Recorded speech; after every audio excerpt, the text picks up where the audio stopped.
तो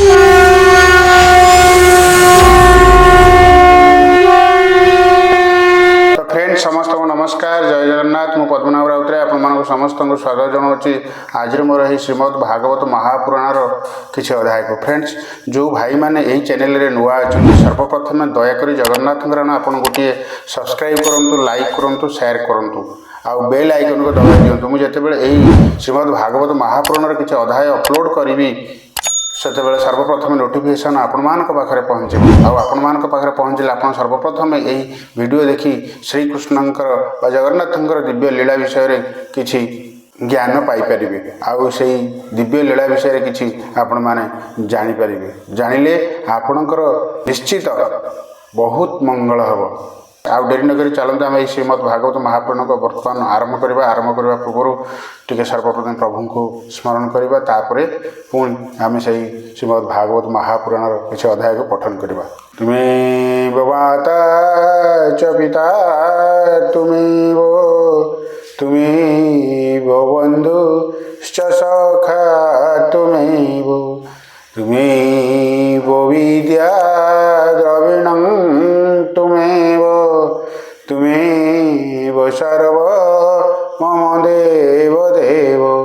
तुम्हें सर्व मम देव तुम्हें सर्व मम देव। तो फ्रेंड्स आम आज एकादश स्कंदर एकादश अध्याय आज पठन करवा। यही एकादश अध्याय रे देह संबंधरु संसार एकादश रे ए विचार श्री भगवान उवाच। श्री भगवान कौन कहले कहती प्रभु पद्म पाणी शुण उद्धव साधुवाणी तुअटु भकत प्रधान तते प्रसन्न मोर मन मुहि कहली धर्म जेते आगम निगम कते से धर्म दृढ़ करी मुनि साधन कर सावधानी जे वर्ण धर्म कुल धर्म जे विधि आचर आश्रम कर्म करिव काम तेजी स्वाति के मोर पादे भजी जीव देखिव सुध चिते मोह गगन ए जगति आरंभ मानमी पर्जय सर्वविकार मायामय स्वप्ने नाना उपभोगे से जेने आत्मार संयोगे मणि सत्य प्राय ताहा दृष्टि श्रवणे सर्वमायाम जेते देखई नाना रंगे विफल होए निद्रा भंगे एणु प्रवृत्ति धर्म एड़ी निर्वृत्ति धर्मे मन बड़ी साधु संगमी सेवा करी धर्म साधिव शिक्षा करी जानिले तत्व उपदेश तेबे करिव कर्म न्यास जेवा कर्म कर शण मते करिव समर्पण। हरि बोलो जम नियम बेनी पते जत्ने साधिव यथोचिते सेविव साधु सुज्ञजन मोर चरणे जार मन सुत कलत्र धन प्राण से मते करे समर्पण हेमंत गुरु सेवा करी चिते मोहर रूप धरी तेजीव मन अहंकार मद मत्सर जे विकार दृढ़ सुहृद गुरु ठाई निर्मम अलसन होई ज्ञान अभ्यास विरत चंचल न करी वचित समता दृष्टि सत्य भाषा एणे करिव नित्य आशा धरातनय गृह क्षेत्र स्वजने बांधव जे मित्र संपद विपद संजये धरिव उदासीन देहे आकाश जेन्ने सर्वशून्य से रूपे हुई उदासीन विमुक्त बंध महाशय सर्व देखिव मायामय केवे ही नुहि अभिमानी आत्मा पर चेतत्व ज्ञानी देह को देखुथिव भिन्न काष्ठरे जेने हुतासन रूपे आत्मा निर्विकार ए देह गुण रुआहार देहर मध्य जेणु थाई ता नाम गुण को भजई काष्ठ संजोगे अग्नि जेने काष्ठर आकार को घेने ईश्वर मायारे निर्माण ए स्थूल सूक्ष्म देहमान जीवर संसारटीए ही सत्य पराए प्रत्यय होई गुरुवचने यह जानी अवस्तु प्राय सर्वमणि जगत देखी विष्णुमय छाड़िव सकल संशय गुण कर्म जे अहंकार चितरु होई जीव दूर रहिब निज रूप घेनी इंधन बिना जेने अग्नि कर्म करणे फल पाई प्राणीता अवश्य भुंजई स्वतंत्र नुहे सर्वकाले दुखे भ्रमई ये सजले जीवर देह बंध पाश केवे नाही मुखलेश निगिड़ बंधन पयरे बंदी जे सने बंदी घरे काल बंचई दुख सही मूर्ख पंडित वेद नाही दारुण दुख सुख मणे सुख को दुख प्राय गणी हेमंत वृथा अहंकारे जीव भ्रमई निरंतरे से जेबे दुख सुख बुझे सम्मुखे मृत्यु संगे जुझे बुद्धि विवेक ज्ञान बले मरण जिणई केळे कर्मे प्राणीर सुख नाही केवल अनर्थटी से यह तो न बुझी मूढ़ जने तप करती फल कामे काहारी पूर्व पुण्य फले यद्यपि अर्थ काम मिले तेबे ही दुख नुहे शेष बुझंते लभे बहु क्लेश जहाकु बांधी नहीं पथे श्मशाने शिर छेद अर्थे ताहार जेते काम अर्थ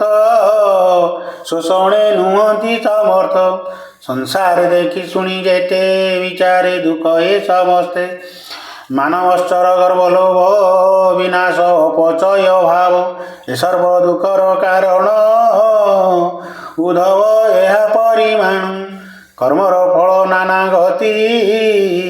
शुणतु एवे देई मति ए लोके करी व्रत दान यज्ञ देवतार धन से पुण्य बले स्वर्गे जाई भुंजई दिव्य देह बही नाना प्रकार सुख जेते भोग करई देव मते कर्म निर्मित पुण्य रते फल भुंजई स्वर्ग पते दिव्य युवती गणे संगे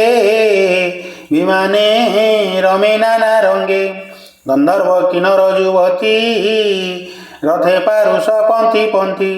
क्षुद्र किंकणी नाद धीरे ललित मंगल मधुरे विविध नृत्य गीत मान करी तो संति तार मन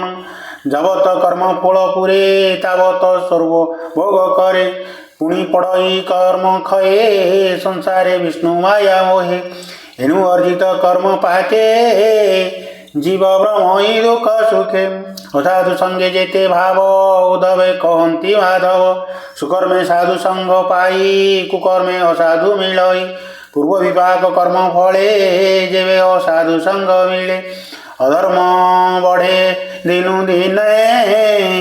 निरते कुसंग मिलने त्रिलंपट कामजूत कृपण पाषांड कुत्सित पर पीड़न भूत हिंसा सुख गहले करे आशा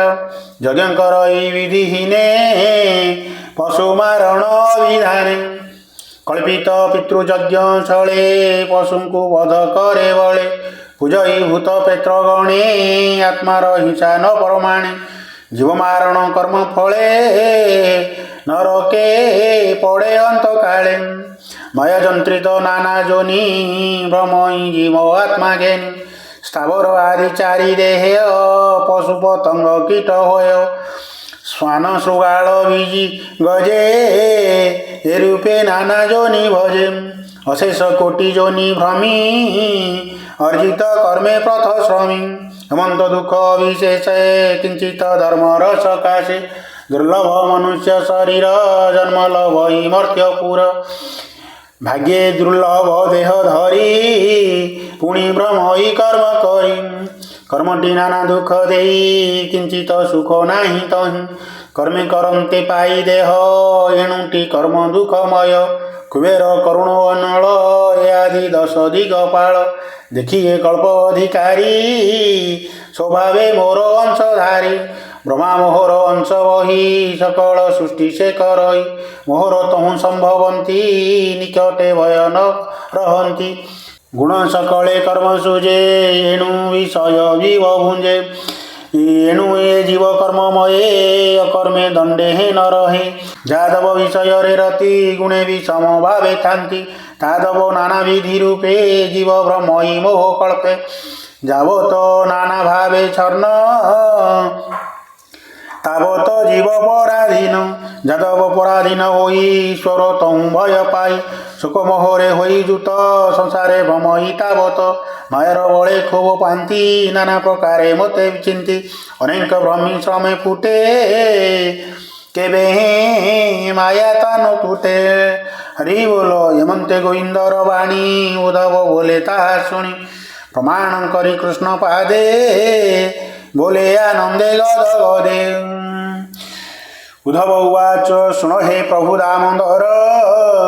त्रिगुणे जात ए शरीर जीव जे अछि देह मध्ये निर्लप परम आनंदे गुणे बंधन नाही तार स्वभावे नित्य निराकार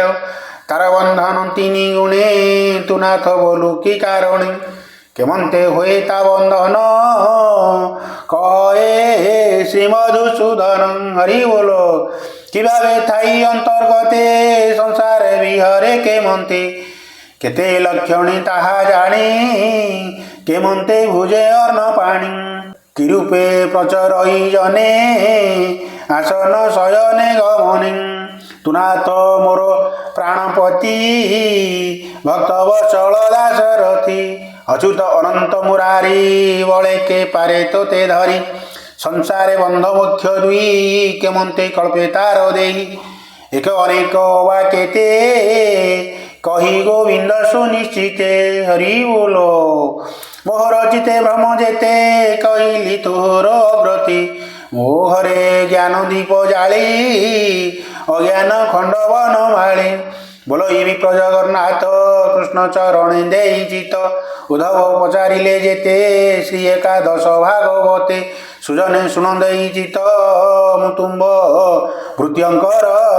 भृत्य इति श्री महाभागवते महापुराणे परमहंस सहितं एकादश स्कंदे भगवदुद्धवंशवादे नाम एकादशोऽध्याय समाप्तो विमस्यापि भंग मुनिरेपि मतिभ्रमः यदि सुदं वा मम दोषो न विद्यते।